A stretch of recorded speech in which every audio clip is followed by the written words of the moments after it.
Hello students, following question is from test series 1, subject maths, chapter linear algebra.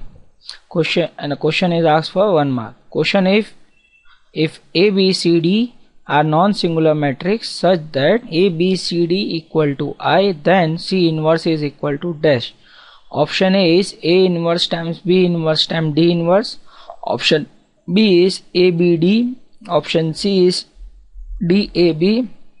And option D is D inverse times B inverse times A inverse. See, we are given A, B, C, D equal to I. So what we can do is multiply D from left side and D inverse from right side.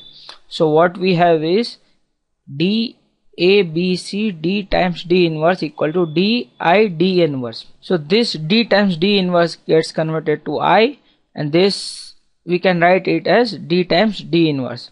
Next step, what we can do is this thing is same as D A B C, and D times D inverse would be equal to I.